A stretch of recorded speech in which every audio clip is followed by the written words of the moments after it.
Chicken noodles hotel ஸ்டைலில் வீட்டிலேயே சூப்பராக ரெடி பண்ணலாங்க.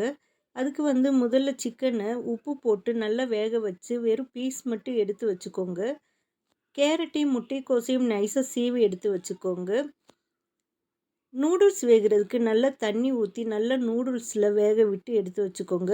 நூடுல்ஸ் வேகிறப்ப கொஞ்சம் எண்ணெயும் உப்பும் சேர்த்து வேக வைங்க.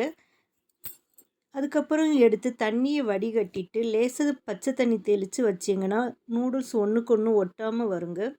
இப்போ பேனில் ஆயில் ஹீட் பண்ணிவிட்டு முட்டைக்கோஸ் கேரட் ரெண்டையும் போட்டு லேசாக வதங்கி விடுங்க. லேசாக வதங்கினதும் காய் ஒரு சைடு பண்ணிவிட்டு நடுவில் முட்டையை சேர்த்து முட்டையும் வேக விடுங்க.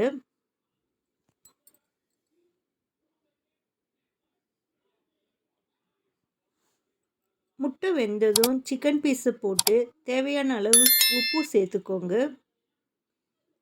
காய்க்கு தேவையான அளவு மட்டும் உப்பு சேர்த்துக்கோங்க. சிக்கன்லேயும் உப்பு சேர்த்து வேக வச்சுருக்கோம், நூடுல்ஸ்லேயும் உப்பு சேர்த்து வேக வச்சுருக்கோம்.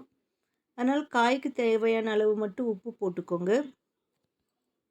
இப்போ நூடுல்ஸ் போட்டுட்டு மிளகு பொடி தேவையான அளவு சேர்த்துக்கோங்க.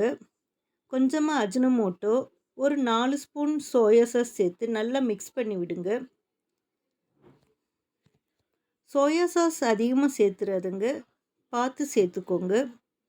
இப்போ சிக்கன் நூடுல்ஸ் கொஞ்சம் நேரத்தில் ரெடி ஆயிரும். சூப்பராக ட்ரை பண்ணி பாருங்கள், டேஸ்ட்டாக இருக்கும்.